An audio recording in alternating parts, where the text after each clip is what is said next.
The machete blade sliced through the thick jungle vines with sickening tear.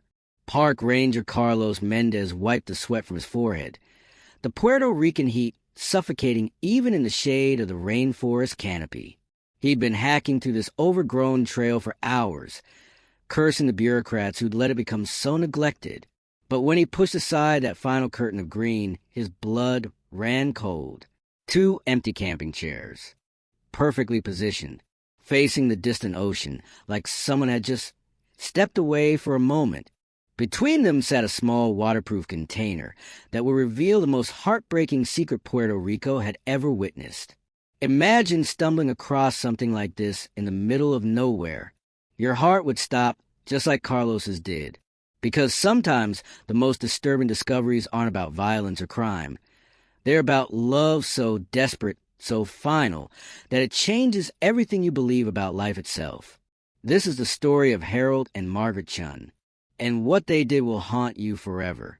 Welcome to Shadows by Barry. I'm Barry, and what you're about to hear has never been fully told before.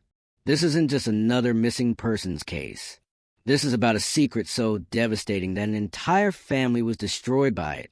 A secret about death, love, and a choice that will make you question everything. Here's what makes this case different. The couple didn't just vanish.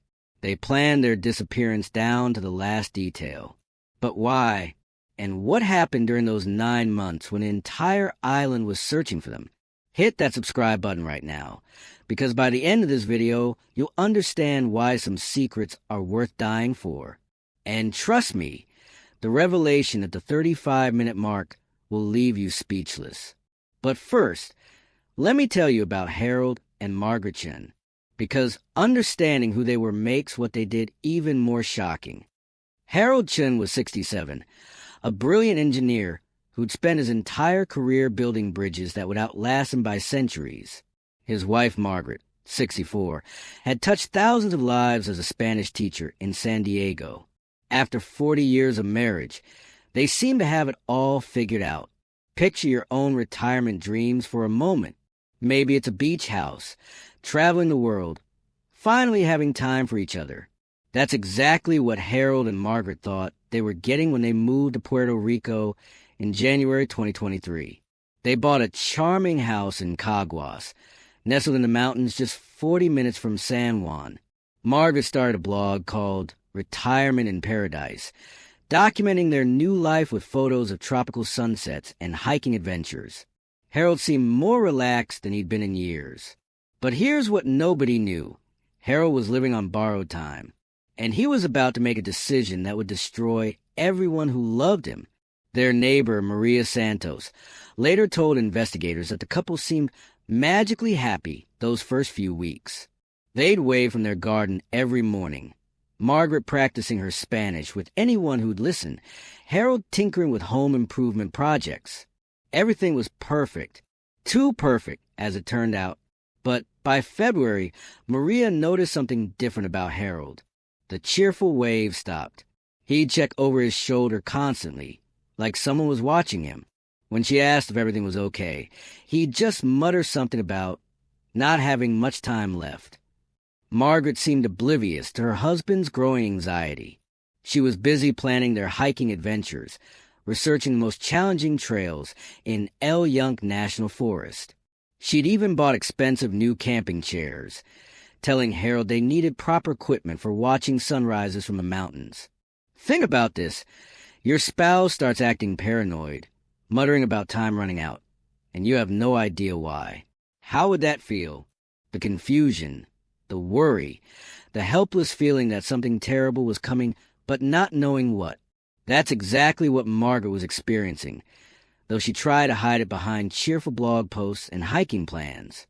Harold's paranoia wasn't completely unfounded, though. 3 months before retiring, he'd blown the whistle on his engineering firm for safety violations. The company, Meridian Engineering, had lost millions in contracts because of his report. And Meridian had a reputation for playing hardball with employees who crossed them. Was someone really watching Harold? Or was something else eating away at him from the inside? The answer would prove more devastating than anyone imagined. Here's what Harold never told anyone. Not Margaret, not their children, not even his doctor initially. In December 2022, just weeks before their move to Puerto Rico, Harold had started experiencing severe stomach pains and unexplained weight loss. Imagine discovering you're dying and having to keep that secret from the person you love most. The weight of that knowledge, pressing down on you every single day while you watch them make plans for a future you'll never see. Harold finally saw a doctor in February 2023, but only after Margaret had gone to San Juan for the day. The diagnosis was devastating. Advanced pancreatic cancer. Stage 4. The doctor gave him 6 months, maybe 8 with aggressive treatment. But Harold made a choice that would haunt everyone who loved him. He decided not to fight it. And more importantly, he decided not to tell Margaret. Think about that decision for a moment. Your spouse, your best friend for 4 decades, is planning hiking trips and writing about your future together. And you're sitting on the knowledge that you'll be dead within months. How do you even function with that kind of secret? Harold's reasoning, according to what investigators would later piece together, was that he wanted Margaret to have a few more months of happiness before her world collapsed. He thought he was protecting her. He had no idea he was about to destroy her instead. By early March, Harold's condition was deteriorating rapidly. The weight loss was becoming obvious. The pain was harder to hide. Margaret had started asking questions he couldn't answer without lying. That's when Harold made the most devastating decision of his life. If he was going to die anyway, why not do it on his own terms? Why put Margaret through months of watching him waste away in a hospital bed? But here's the truly heartbreaking part. Harold decided that Margaret should join him. I know what you're thinking. How could someone who loved his wife ask her to die with him? But Harold's reasoning, twisted by pain and desperation, was that Margaret wouldn't be able to live without him anyway. They'd been together for 40 years. She'd be lost, alone, devastated. In his mind, he was saving her from a future of grief and loneliness. So Harold began researching remote locations in El Yunque National Forest, places where 2 people could disappear completely, places where they could face death together, on their own terms, surrounded by the beauty that had drawn them to Puerto Rico in the first place. What he found was a hidden clearing, accessible only by an unmarked trail that few people knew existed, a place where they could set up their camping chairs, watch the sunrise over the ocean, and say goodbye to the world together. But first, he had to convince Margaret to join him. And that conversation would change everything. March 10th, 2023. Harold finally told Margaret the truth. Imagine your spouse of 40 years sitting you down and revealing they've been hiding a terminal cancer diagnosis for months. The shock, the betrayal, the terror of realizing your entire future has been a lie. Margaret's blog entry from that night, which investigators would later find, captures her devastation. My world ended today. Not tomorrow, not next month. Today. Everything I thought I knew was wrong. But Harold didn't stop with the diagnosis. He laid out his entire plan. The remote clearing he'd found, the camping chairs he'd bought, his vision of them facing death together, peacefully, in paradise. According to Margaret's journal entries, she was horrified at first. She begged Harold to try treatment, to fight the cancer, to give them whatever time they could have together. But Harold was firm. He was going to die anyway. The treatment would only prolong his suffering. And then he said the words that sealed both their fates. I can't face this without you, Maggie. I won't leave you alone to grieve for me. We've done everything together for 40 years. This should be no different. Think about being faced with that choice. Your dying spouse is begging you to die with him, claiming it's an act of love. How do you even process a request like that? Margaret struggled with the decision for 3 days. 3 days of agonizing back and forth, of crying, of trying to find alternatives that Harold would accept. In the end, love won. Or at least what she thought was love. March 15th, 2023. Margaret's final blog post went live at 7:30 a.m. Harold's finally agreed to the advanced trail. We're heading to Salto de Colores waterfall today. She'll be back by dinner to tell you all about our big adventure. But it was all a lie. They weren't going to Salto de Colores. They were going to die. The couple loaded their blue Honda CR-V with what appeared to be normal hiking gear. But hidden beneath the camping equipment were supplies for their final weeks together. Medications for Harold's pain, enough food and water to last a month, and a small shovel that Margaret would later use to bury her husband. Security footage from a gas station shows them stopping for coffee at 8:15 a.m. If you look closely at the grainy video, you can see Harold constantly scanning the parking lot, his paranoia still evident even in his final hours.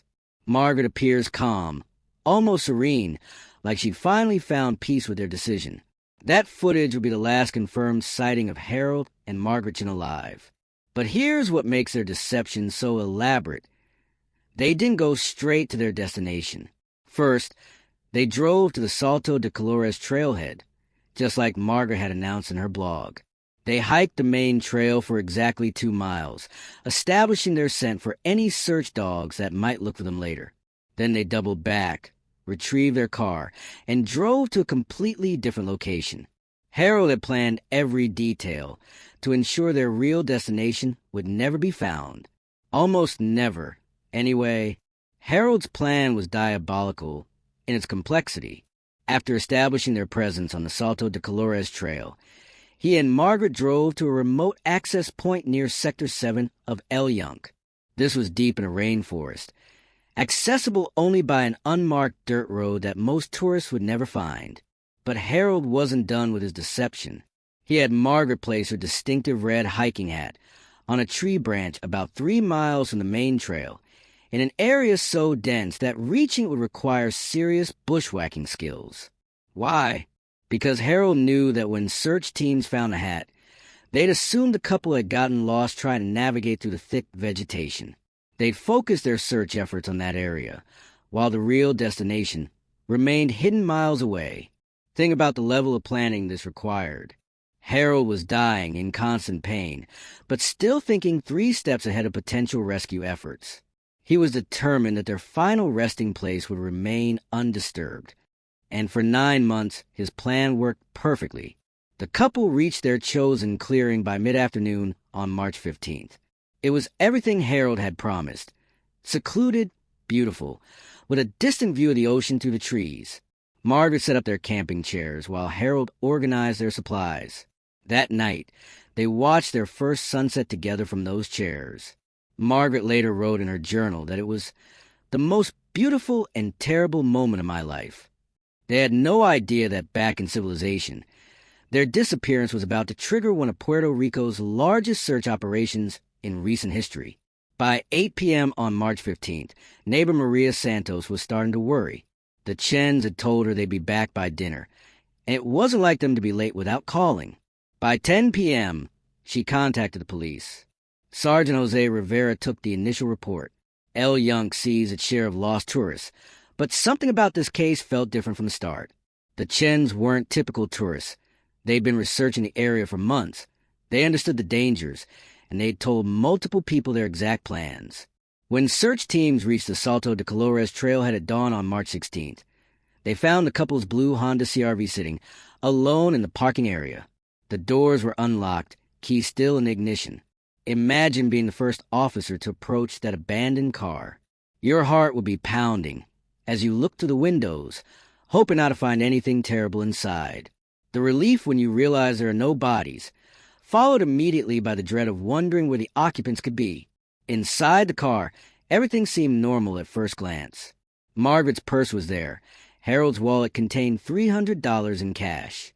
But their hiking boots were missing, confirming they'd started the hike. Their backup shoes were still in the trunk. The search dogs picked up their scent immediately, following the trail for exactly 2 miles before losing it completely near a section called Devil's Curve, a sharp switchback with a steep drop-off. For 4 days, search teams combed every inch of that ravine, convinced the couple had fallen to their deaths. They found nothing. On day 4 of the search, a volunteer spotted something red caught on a branch about 3 miles from the main trail. Margaret's distinctive hiking hat, hanging from a tree in an area so dense that reaching it would require serious bushwhacking skills. FBI analyst Dr. Sarah Williams later described finding the hat as almost surreal, like it had been placed there deliberately to send us in the wrong direction. And that's exactly what it was. The hat's location made no sense to experienced trackers. There were no clear signs that anyone had pushed through the vegetation to reach that tree.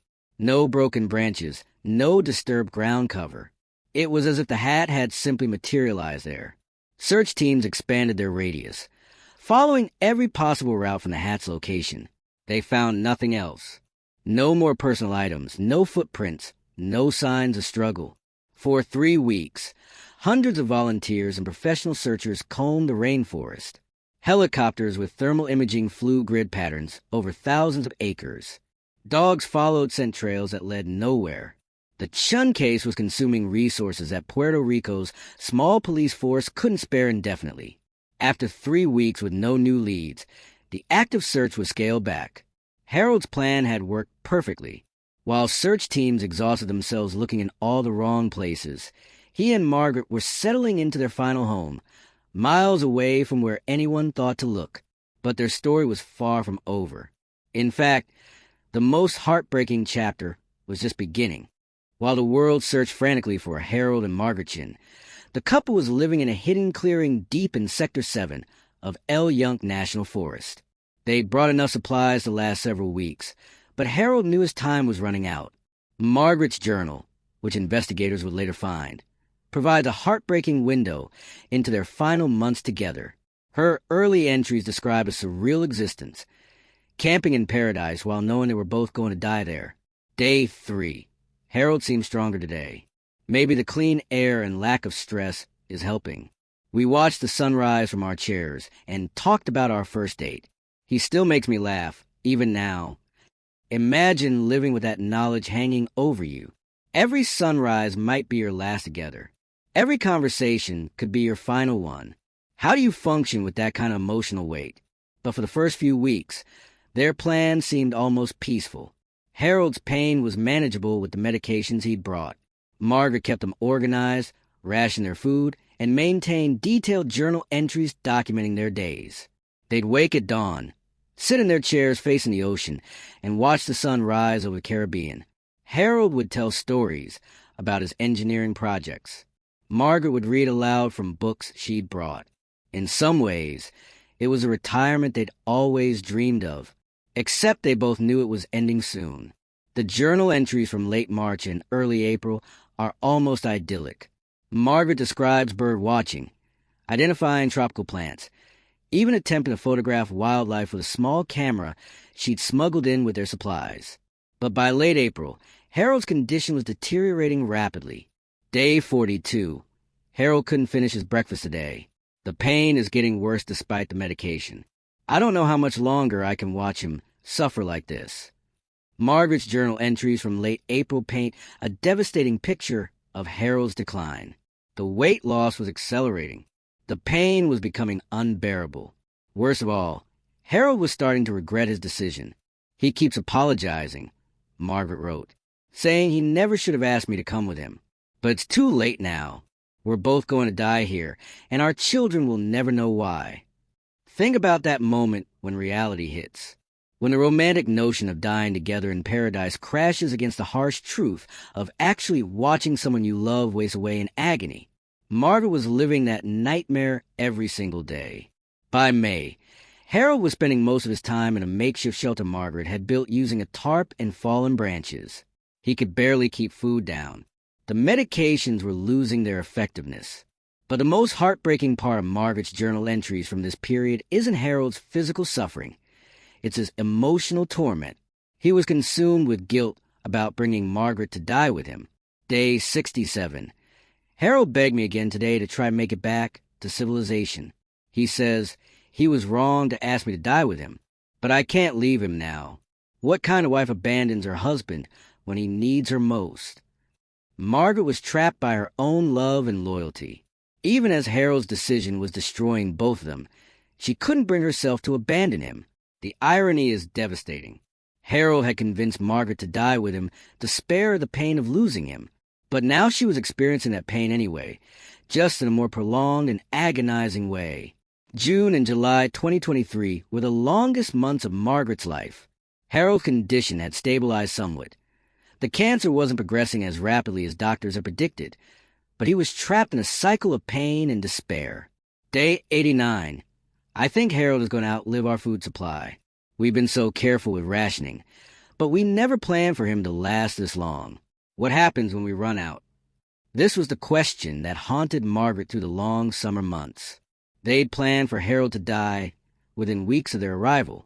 Instead, he was lingering in agony while their supplies dwindled. Margaret had to make increasingly desperate decisions. She began foraging for edible plants, using skills she'd learned from nature documentaries. She collected rainwater to supplement their dwindling water supply. She even attempted to catch small animals for protein, though her journal admits she was unsuccessful. But the physical challenges were nothing compared to the emotional torture they were both experiencing. Day 102. Harold cried today for the first time since we've been here. Not from pain, but from guilt. He keeps saying he's ruined my life, that I should have been strong enough to say no to his plan. But how could I? He's my husband. I took vows. Imagine being in Margaret's position, watching your spouse suffer, knowing you could potentially save yourself by leaving, but being unable to abandon the person you've loved for 40 years. The guilt, the fear, the constant weight of impending death. By August, both Harold and Margaret were shadows of their former selves. Harold from the cancer, Margaret from malnutrition and emotional exhaustion. But then something changed that would make their story even more tragic. Day 156. Something miraculous happened today. Harold sat up for the first time in weeks and said he wants to live. The pain medication finally seems to be working, and he thinks maybe we were wrong to give up so quickly. September 1st, 2023. After nearly 6 months in the hidden clearing, Harold experienced what Margaret described as a moment of clarity. Whether it was the medications finally reaching effective levels or simply a temporary improvement in his condition, Harold suddenly wanted to fight for his life. But they faced an impossible situation. They were deep in a rainforest, miles from the nearest road, with no way to signal for help. Harold was too weak to make the hike out, and Margaret wasn't strong enough to carry him. Day 159. Harold asked me to leave him and go for help. He says if I can reach civilization, maybe they can send a helicopter for him. But I know the truth. He'll be dead before I get back. This is just his way of trying to save me. For 3 days, Margaret wrestled with the most impossible decision of her life. Leave Harold alone to die while she attempted to reach help, or stay with him and accept that they would both die in that clearing. Love made the choice for her. She couldn't abandon Harold, even to save him. Day 162. I told Harold I'm staying. We'll face whatever comes together, just like we planned. He didn't argue. I think he knew I couldn't leave him, even if it means we both die here. That decision would seal both their fates. Harold died on September 15th, 2023, exactly 6 months after they had disappeared. Margaret's journal entry from that day is almost impossible to read. He went peacefully this morning. The sun was just coming up over the ocean, and he was holding my hand. His last words were, "I'm sorry, Maggie. I'm so sorry." But Margaret's story wasn't over yet. In fact, the most shocking chapter was still come. Margaret spent 3 days preparing Harold's grave. Using the small shovel they brought for waste disposal, she dug a shallow resting place in a grove of flowering trees about 50 yards from their clearing. Day 165. I buried Harold today under frangipani trees. He always loved those flowers. I marked the spot with stones so I can find it again, though I don't think I'll be here much longer. Imagine having to bury your spouse with your own hands, alone in the wilderness. The physical exhaustion, the emotional devastation, the crushing weight of grief combined with your own impending death. But Margaret surprised herself. Instead of following Harold into death as planned, she found herself clinging to life with an intensity that shocked her. Day 167. I thought I want to die immediately after Harold passed, but something inside me is fighting to survive. Maybe it's because our children still don't know what happened to us. Maybe it's because I realize now that Harold was wrong. Dying together wasn't an act of love. It was an act of selfishness. For the first time in months, Margaret began to question the decision that had brought them to that clearing. Harold's death had given her a brutal clarity about what they'd really done. They hadn't died for love. They died because Harold was too afraid to face cancer and too selfish to face it alone. September 2023. With Harold gone, Margaret made a decision that would seem impossible just weeks earlier. She was going to try to survive. Her journal entries from this period document a remarkable transformation. The grieving wife became a determined survivor, using every skill she could remember to stay alive in the rainforest. Day 171. I found a stream about half a mile south of the clearing. The water tastes clean, and there are fish in it. I'm going to try to catch some of the hook I made from Harold's eyeglasses. Margaret had advantages that Harold hadn't possessed. She was physically stronger, not ravaged by cancer. She was also more adaptable, drawing on her years as a teacher to solve problems creatively. But she was fighting against impossible odds. She'd lost significant weight during the months of rationing food. She had no proper fishing equipment, no hunting tools, no way to preserve food for the wet season that was approaching. Most critically, she was battling severe depression following Harold's death and the realization of what they'd put their children through. Day 189. I keep thinking about David and Lisa, wondering if they're still looking for us. They must think we're dead by now. The guilt is almost worse than the hunger. Think about the psychological torture Margaret was experiencing. Not only was she fighting for survival in hostile conditions, she was also wrestling with the knowledge that her children were grieving parents who were actually still alive. The weight of that guilt was crushing. By November 2023, Margaret was losing her battle against the rainforest. The wet season had arrived with devastating intensity. Her shelter was constantly flooded. Her attempt at fishing had yielded almost nothing. She was surviving on a few berries and whatever insect she could stomach. Day 233. I haven't written in weeks because I can barely hold a pen. I think I'm dying now, just like Harold wanted. Maybe this is how it was always supposed to end. But Margaret's journal entries from this period also reveal a growing obsession with getting a message to her children. She began writing detailed letters explaining what had happened, hoping someone would eventually find them. Day 241. If anyone reads this, please tell David and Lisa that we love them. Tell them their father was sick and scared, and I was too weak to save him. Tell them this was never their fault. December brought the heaviest rains Margaret had ever experienced. Her shelter was completely destroyed. She was forced to huddle under a tarp, soaked and shivering, watching her strength ebb away day by day. That's when she made the decision that would lead to the most shocking discovery in Puerto Rico's history. Margaret decided to return to the camping chairs where she and Harold had spent their first peaceful weeks together. If she was going to die, she wanted it to be in the place where they'd been happiest. She gathered all her journals, her letters to children, and Harold's few remaining possessions. She placed everything in the waterproof container Harold had brought for their medications. Then she dragged herself back to the clearing, positioned her chair next to Harold's empty one, and prepared to die. But death, it turned out, wasn't ready for Margaret Chen yet. January 8, 2024. Park Ranger Carlos Mendez was conducting routine trail maintenance in Sector 7 when he made the discovery that would finally solve the Chen case. The trail he was clearing hadn't been maintained for over a year. Thick vines blocked the path. Fallen trees created natural barriers. But when he reached the small clearing at the end of the trail, his blood ran cold. 2 camping chairs, positioned side by side, facing the distant ocean. One empty. In the other, the skeletal remains of what had once been Margaret Chen.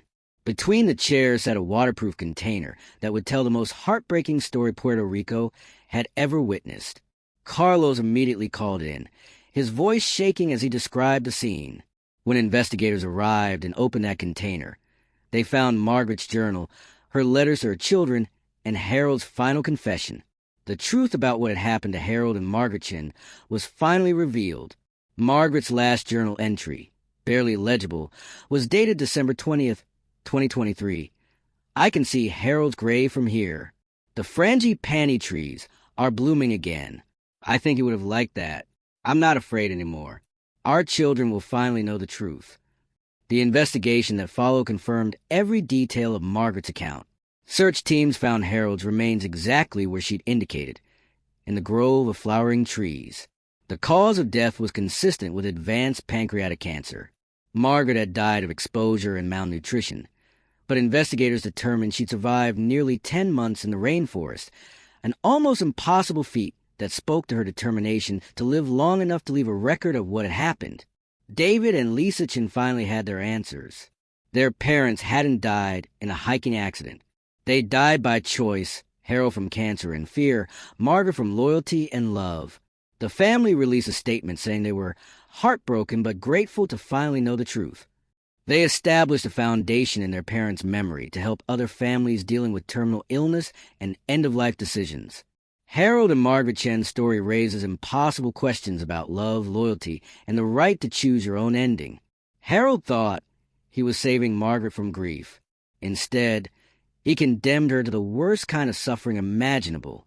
Margaret thought she was honoring her marriage vows. Instead, she robbed her children of precious final months with their parents. In the end, their story isn't about love conquering all. It's about how fear and desperation can destroy even the strongest bonds, and how the choices we make in our darkest moments can echo through generations. The camping chairs still sit in that clearing, left undisturbed by park rangers as an unofficial memorial. Sometimes, hikers report seeing flowers placed there by unknown visitors. Margaret Chen's final wish came true. Her children finally know what happened. But knowing the truth doesn't make the pain any easier to bear. If you or someone you love is facing a terminal diagnosis, please seek support. The resources below can help families navigate these impossible decisions together, so no one has to face them alone. This case changed me in ways I'm still processing. Let me know in the comments how it affected you. And remember, sometimes the most disturbing discoveries aren't about crime or violence. Sometimes they're about love taken to its most tragic extreme. Thanks for watching. I'll see you next week with another case that will challenge everything you think you know about human nature.